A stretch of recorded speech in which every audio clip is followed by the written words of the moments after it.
Ecclesiastes chapter 1 and verse 9. That thing that hath been is that which shall be, and that which is done is that which shall be done. There is no new thing under the sun. Shalom, brothers and sisters. This is your brother Yahweh. I want to give all glory and praise first and foremost to our Heavenly Father Yahweh, in the name of our Lord and Savior Yahawashi, of grace, peace, and mercy to those that are of the hopeful elect scattered throughout the four corners of the earth, that have received the true gospel, the wisdom, knowledge, and understanding that shall be able to hold us in the time of trouble, and that shall be able to deliver us from the destruction to come. Wanted to go into this lesson, just seen this article this morning, and it was actually from the Smithsonian Magazine, and it says here, ancient cities' destruction by exploding space rock may have inspired biblical story of Sodom. It says around 1650 BCE, the Bronze Age city of Tal el-Haman was wiped out by a blast 1,000 times more powerful than the atomic bomb used at Hiroshima. Right? So this is basically more proof, okay, of what had happened in the scriptures, okay? And there's actually videos, of the actual, area of Sodom and Gomorrah, where they talked about, how that area is full of, remnants of sulfur. All right, so here is the actual video of basically when one of the excavations, many of the they've done this for the last more than 100 years, because the elites funded projects, like the Rothschilds funded a lot of excavation projects throughout the Middle East, in which they spent millions upon millions of dollars at that time to basically have people dig up the artifacts that are throughout, the Egypt, throughout the Levant, and throughout pretty much the Middle East, that a lot of the areas where the ancient cities were that you found in the Old Testament, in the Bible, okay? And one of the reasons why they did that, because they wanted to continue to uncover the truth that was found in the scriptures, okay? And also to gain other knowledge that they would be able to use in some of the things that they want to accomplish as well. All right, so I'm going to play some of the video, and you're going to see what they're going to be talking about. Cephas, historian, but then also finding circular, almost pure sulfur. So it says here, this is from the War of the Jews. This is actually from the Josephus. All right, this is book 4, chapter 8, section 4. So if you have it, you can read this. It says, this is now, Josephus was a Jew who chronicled a lot of the history after the fall of Jerusalem and went into the history leading up to the fall. All right. Now, the War of the Jews is talking about the war, that the section of the book of the complete works of Josephus. There's a section known as the War of the Jews.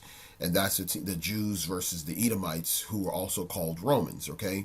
Or the true, the ethnic Romans versus the ethnic Jews. Okay. Because you had people that were citizens of Rome that were Jews, but you had the wars of the Jews, which culminated between really the primary, two opposing sides, Jacob and Esau. All right, so here's this, says there are still remains of made of ash of that divine fire. Okay, the traces or shadows of the free cities are still to be seen. Okay, now I'm gonna wait right here, and we're going to go back to the article, and I'll play the other parts of the video so you can see how it lines up with the article. It says the destruction of Tal el-Haman, a bronze city in the Jordan Valley, by an exploding comet or meteor may have inspired the biblical story of Sodom and Gomorrah, a new study suggests.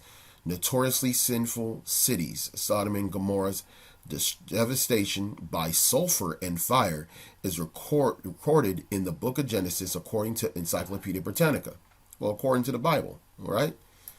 You see how Esau always tried to basically have another source actually presented it when the Bible is the primary source, not the secondary source. At the time of the disaster, around 1650 BCE, Tal el-Haman was the largest of the three major cities in the valley. It's likely acted as the region's political center, reports Ariella Marsden for Jerusalem Post, Combined, the three metropolises boasted a population of around 50,000. It says Tal El-Haman's mud brick building stood up to 5 stories tall. Over the years, archaeologists examining the structure's ruins have found evidence of a sudden, high-temperature, destructive event. For instance, pottery pieces that were melted on the outside but untouched inside. It says the new paper published in the journal Natural Science Reports examined possible causes of the devastation based on the archaeological record. The researchers concluded that warfare, a fire, a volcanic eruption, or an earthquake were unlikely culprits. Okay? Because some people try and say, oh, it had to be a volcanic eruption. Oh, it couldn't have happened like the way the Bible said. But they said it can't be because they know, scientists already know exactly what a volcanic eruption and its destruction will do. When you got an event like happened in terms of Sodom and Gomorrah, it's very different, and they're going to go into why. So it says here, as these events couldn't have produced heat intensive enough to cause the melting recorded at the scene, that left a space rock, okay, as the most likely cause. Because experts failed to find a crater at the site, look at this, failed to find a crater at the site, they attributed the damage to an airburst created when a meteor or comet traveled through the atmosphere at high speed. It would have exploded about 2.5 miles above the city in a blast and 1,000 times more powerful than the atomic bomb used at Hiroshima, writes study core author Chris R. Moore, an archaeologist at the University of South Carolina, for The Conversation. It says air temperatures rapidly rose above 3,600 degrees Fahrenheit, Moore explains. Clothing and wood immediately burst into flames. Swords, spears, and mud bricks and pottery began to melt. Almost immediately, the entire city was on fire.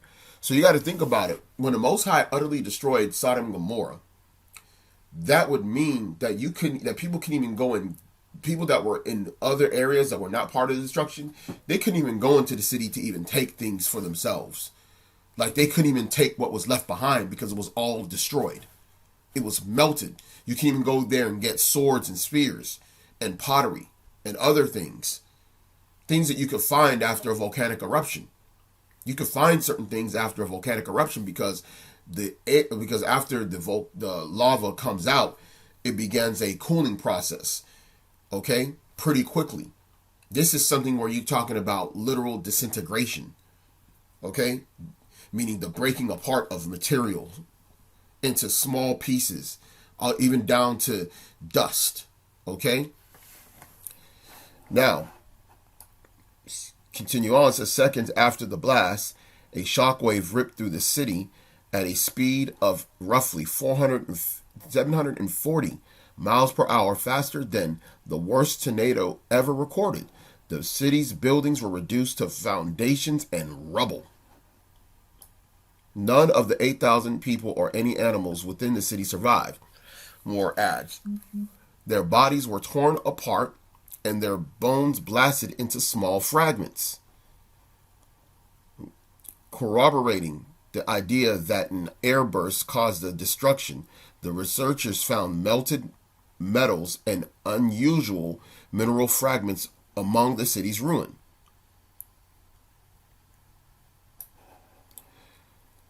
Says here, let me actually look at this because this is the actual picture of the excavation right here. A massive fire and shockwave caused by an exploding space rock leveled the city, according to the new study. Now it says one of the main discoveries is shock quartz, says James P. Kenneth, an emeritus earth scientist at the University of California at Santa Barbara, in a statement, these are sand grains containing cracks that form only under very high pressure. The archaeologists also discovered high concentration of salt. Remember that one. High concentrations of salt in the destruction layer of the site, possibly from the blast impact on the Dead Sea on its shores. The explosion could have distributed the salt across a wide area, possibly creating a high salt salinity soil that prevented crops from growing and resulted in the abandonment of cities along the lower Jordan Valley for centuries. And that's where Sodom and Gomorrah was. Okay? Because remember, Sodom and Gomorrah, if you go to Genesis chapter 10, it tells you that Sodom and Gomorrah was one of the areas that was given to the Canaanites. And the Canaanites lived in what was later became known as the land of Israel. All right? So you had a portion of the land of Israel that we inherited that actually was uninhabitable. And that was the area known as Sodom and Gomorrah, that same area. All right?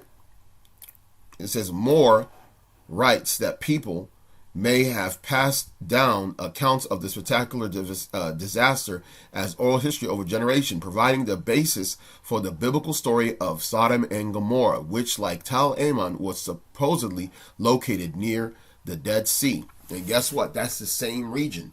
They're just given another name because you got like people that have came over the centuries, over the millennias, and have inhabited those lands and regions and basically called that area Tel Ammon. Now, if you remember, I believe it was not just Sodom and Gomorrah, but there was other cities, suburban cities that were collectively together with the region that became known as Sodom and Gomorrah. All right, that were all destroyed together. It says, in the book of Genesis, God rained upon Sodom and Gomorrah, brimstone and fire from the Lord out of heaven. Remember, the space rock out of space. All right, they call it the space rock that came down.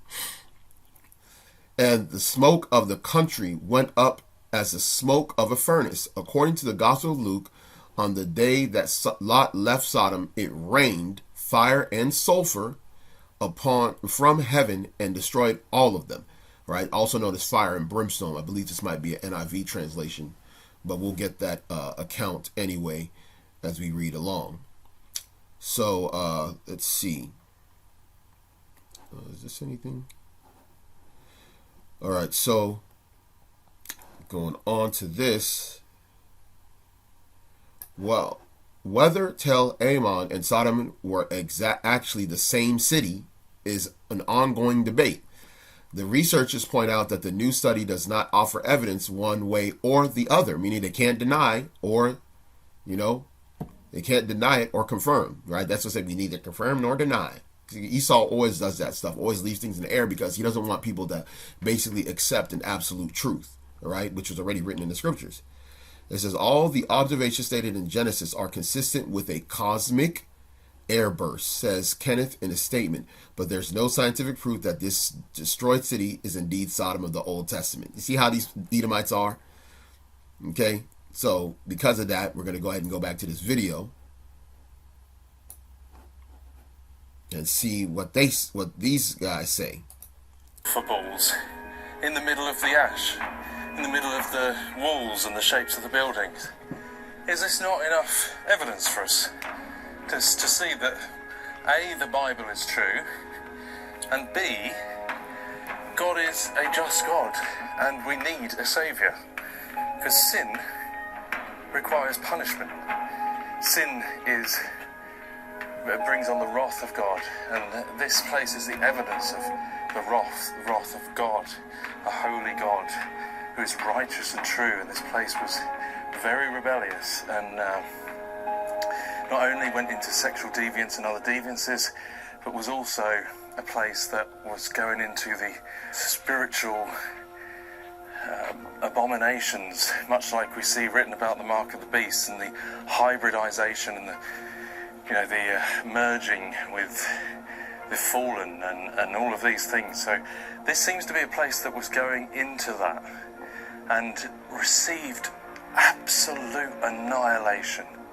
You heard that? Absolute annihilation.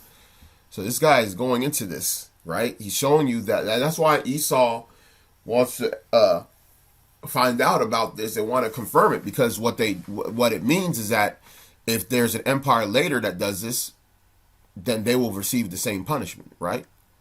Just think about that.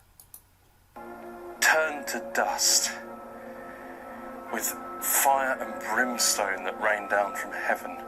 The brimstone is still evident in these ash structures, still evident, pure sulfur, and I believe has been studied and checked and found to be almost entirely pure. Some of the purest, if not the purest, that you can find in the world is in these ashen remains. Come on, folks, let's turn to the Almighty God. Look at that, okay? That's what we talked about, the fire and brimstone, and also translated as sulfur. Now this is, it says sulfur found at Gomorrah has a burnt exterior. This is normal sulfur, okay? So it's not even the same, meaning that it's not the same that you find upon the earth. Who saved us from our sin and pardoned us from the penalty that we deserved. And now I'm going to go here. Been tested before. Let's see. Finally, after all this time, I found one. Ladies and gentlemen, a sulfur ball in the ruins of the city. This has been tested before, and these are almost, very highly pure sulfur. Look at that, look at that. A perfect sulfur ball, just like the Bible says that fire and sulfur destroyed this place. Wow. I'm so glad I found one. Rained fire and brimstone from heaven to destroy this city, the ashen remains of this city. I have found one. It is real. They are here, embedded into the ashen ruins. Okay, with this piece of sulfur that I managed to find, I'm now going to burn it and see what happens. Here we go.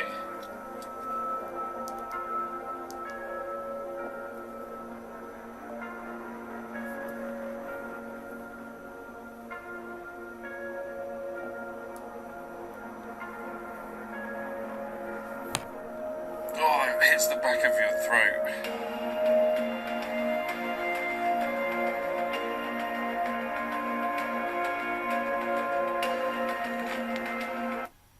You see that? You see the way it's burning?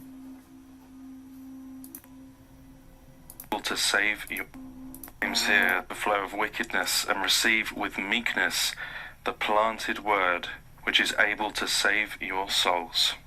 By savers as love. So basically, you see, he went to that region, and there's actually another video, from what I recall, that actually goes over the whole thing, because this is actually some clips from it, mixed in with like commentary. But there's another one where actually they go over like the full excavation. And I think it was like two people. I think it was a man and a woman. I don't know if it was the same one that's referred to in the article. That was in the pictures in that article. But you could probably just do a search on YouTube and find out more about it. So I'm going to go ahead and go into the history. Now, this is in the book of Genesis chapter 18 and verse 16. And the men rose up from thence and looked towards Sodom. And Abraham went with them to bring them on the way. Okay, remember the men that came to visit him, right? The angels that came to visit him. And this is what they were going to do next. And the Lord said, shall I hide from Abraham that thing which I do? Okay, remember the Most High revealeth his secret unto his servants the prophets, right? So the Most High can decide whether or not he's going to show that something is going to happen or not. So let's see what he decides to do. Seeing that Abraham shall surely become a great and mighty nation, and all the nations of the earth shall be blessed in him. So he's like, should I hide this thing, what I'm going to do from Abraham, seeing that this man is going to become a great and mighty nation? So let's see what he's going to do. Verse 19. For I know him, that he will command his children and his household after him, and they shall keep the ways of Yahweh, to do the justice and judgment, that Yahweh may bring upon Abraham that which he hath spoken of him. Okay? Now verse 20, it says, and Yahweh said, because the cry of Sodom and Gomorrah is great, and because their sin is very grievous, I will go down now and see whether they have done altogether according to the cry of it, which is come unto me, and if not, I will know. Verse 22, and the men turned their faces from thence and went toward Sodom, but Abraham stood yet before Yahweh. So, going into Genesis chapter 19, starting at verse 1, says, there came two angels to Sodom at even, and Lot sat at the gate of Sodom. And Lot, seeing them, rose to meet them, and he bowed himself with his face towards the ground. Verse 4, before they lay down, the men of the city, even the men of Sodom, compassed the house round, both old and young, all the people from every quarter. And they called unto Lot and said unto him, where are the men which came into thee this night? Bring them out unto us, that we may know them. Okay, and that's basically a old word. That's an old English word to say that they may basically have, sexual relations with them. This is what they're asking. And so this is the kind of world that we're in right now. All right. And Lot went out at the door unto them and shut the door after him and said, I pray thee, brethren, do not so wickedly. Okay. Now we're going to skip down so we can get straight to the judgment, because they were eventually blinded, and then we're going to go down to see what eventually happened. So verse 12, and the men said unto Lot, hast thou here any besides son-in-law, and thy sons, and thy daughters, and whatsoever has in the city, bring them out of this place. So you see here that he was the angels told Lot, if you have any that are besides these, you have any son-in-laws, you have any other sons, daughters besides these, bring them out so we can take them out of the city. So this is what we're doing. We're trying to have our people come out, all right, of this wicked place, which is spiritually known as also Sodom. So this is what is happening when you look at things even today. Calling out to those that are going to be able to make it and get delivered from the destruction that's to come. All right, so let's see what happens. Verse 13, for we will destroy this place, because the cry of them is waxing great before the face of Yahweh, and the Lord Yahweh hath sent us to destroy it.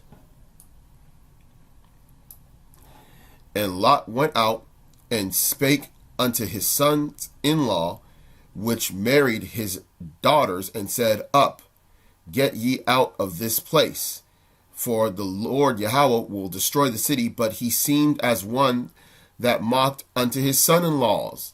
So you see his son-in-laws, a lot of people forget about this. His son, he was preaching and telling them of the things to come. He was prophesying unto them about what was to come, and that the Most High was going to destroy the place. And they looked at him as he was mocking. They thought it was a joke. Okay? So people forget that Lot's daughters were married. Verse 15. And when the morning arose, then the angels hastened Lot, saying, arise, take thy wife and thy 2 daughters, which are here, lest thou be consumed in the iniquity of the city. And while he lingered, the men laid hold upon his hand, and upon the hand of his wife, and upon the hand of his 2 daughters. Now think about this. They're grabbing the hands, all right? They're laying hold, they're grabbing hands with Lot, the wife, and the 2 daughters. And Yahweh being merciful unto him. And they brought him forth and set him without the city. And it came to pass, when they had brought them forth abroad, that he said, escape for thy life, look not behind thee, neither stay thou in awe at the plain. So look not back. Okay, so look not behind thee, neither stay thou in all the plain. Escape to the mountain, lest thou be consumed. And Lot said unto them, Oh, not so, my Lord. Behold, now thy servant hath found grace in thy sight, and hath thou magnified thy mercy. Okay, that's what I would say about grace and mercy be to the hopeful elect, right? Hast thou found magnified thy mercy, which thou hast showed unto me in saving my life, and I cannot escape to the mountain, lest some evil take me and I die. Behold, now this city is near to flee unto, and it is a little one. Oh, let me escape hither. Is it not a little one? And my soul shall live. And he said unto him, See, I have accepted thee concerning this thing also, that I will not overthrow this city for the which thou hast spoken. So there was a particular city that was small that he liked, and the Most High was not going to destroy that area on his behalf. Verse 22, haste thee, escape thither, for I cannot do anything till thou be come thither. It says, therefore the name of the city was called Zoar. The sun was risen up upon the earth when Lot entered into Zoar. Then the Lord Yahweh rained upon Sodom and upon Gomorrah brimstone and fire from Yahweh out of heaven. And he overthrew those cities and all the plains and all the inhabitants of the city, that which grew upon the ground. So anything that was on the ground, remember, they said there that you can't even grow anything. In that article, you can't grow any crops in that land. Okay? Anything that resided there was utterly destroyed. Now, verse 26. But his wife looked back from behind him, and she became a pillar of salt. And Abraham gat upon the early in the morning to the place where he stood before Yahweh, and he looked toward Sodom and Gomorrah and toward all the land of the plain, and beheld, and lo, the smoke of the country went up as the smoke of a furnace. And it came to pass, when God destroyed the cities of the plain, that God remembered Abraham and set Lot out of the midst of the overthrow, when he overthrew the cities in the which Lot dwelt. All right? So, we see exactly what happened there. It lines up with the article as well. So what is the whole point of this? Is to learn about the past so we can know about what's to come. This is 2 Peter chapter 2 and verse 6. And the cities, and turning the cities of Sodom and Gomorrah into the ashes, condemned them with an overthrow, making them an example unto those that after should live ungodly, and delivered just Lot, and vexed with the filthy conversation of the wicked, for that righteous man dwelling among them, in seeing and hearing, vex his righteous soul from day to day with their unlawful deeds. Okay? So we have to understand like what we're in. That's the reason why every day we get vexed about the place that we're in, about this society. All right, that's the whole point of Esau even creating this type of society, was to vex us. Okay, was to basically create a place of such strong sin and a place full of temptation that we become like everybody else. But we, understanding the judgment to come, remove ourselves from that same behavior, okay, and basically condemn it and teach against it, okay. This is Luke chapter 17 and verse 28. Likewise also as it was in the days of Lot, they did eat, they drank, they bought, they sold, they planted, they builded, But the same day that Lot went out of Sodom, it rained fire and brimstone from heaven and destroyed them all. Even thus shall it be in the day when the Son of Man is revealed. In that day, he which shall be upon the housetop, and his stuff in the house, let him not come down to take it away. And he that is in the field, let him likewise not return back. Remember Lot's wife. Okay? Whosoever shall seek to save his life shall lose it, and whosoever shall lose his life shall preserve it. So we have to be very mindful of our materialistic mentality in these last days, of the feeling of wanting to return back to something that is going to be destroyed. All right? That's why even Peter says that, what manner of people we ought to be in these final days, in all holiness and conversation, knowing that the things that are round about us shall basically be destroyed. Okay? So there's no need for us to basically, value certain possessions, especially in these last days, because the Most High is going to destroy all those things, utterly destroyed. You've seen the ruin in the article and in the video. There was nothing left that was salvageable. Okay, so in the mentality of that, we have to prepare our souls aright, so that way we can be delivered like Lot was. All right, and we know that these things are going to come to pass again, and that's the reason why Sodom and Gomorrah was made an example back then of a time to come in the future when the Lord shall return to deliver his hopeful elect from the four corners of the earth, and really from also the center place of judgment at that time, Babylon the Great, also known as spiritually Sodom. So hopefully this is edifying. And again, I want to give all glory and praises to Yahweh Ba'asham Yahawashi. Grace and mercy be abound to the hopeful elect scattered throughout the four corners of the earth. Shalom. Shalom, brothers and sisters. We want to give all glory and praises to Yahweh Ba'asham Yahawashi. This is a channel update. We have some backup channels and a new channel created. Church of Yahweh Ba'asham Yahawashi Ba is a new channel that we'll be uploading regular content to. We also have the Spiritual Art of War, which is our backup page. We have Church of Yahweh Ba'asham Yahawashi is lit. There will be links in the description box, so that way you can link, subscribe, and remember to hit the notification bell, because as you know, there's a suppression of the truth, and many brothers and sisters are not able to get alerts of the content because there's a shadow ban on many of the pages throughout YouTube. And any additional pages or content that will be created in any other websites, we will update accordingly if time permits. Shalom.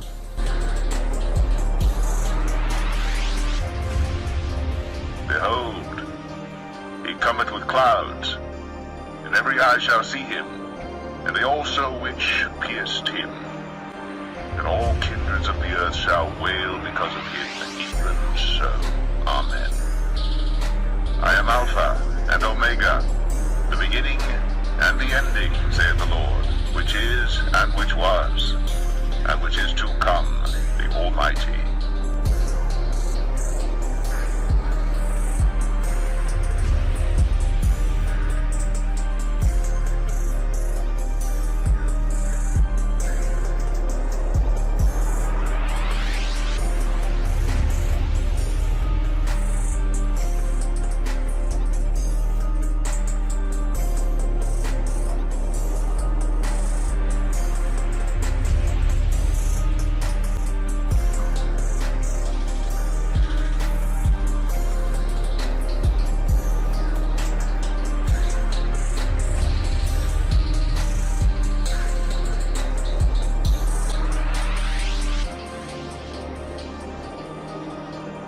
This same Jesus, which is taken up from you into heaven, shall so come in like manner as ye have seen him go into heaven.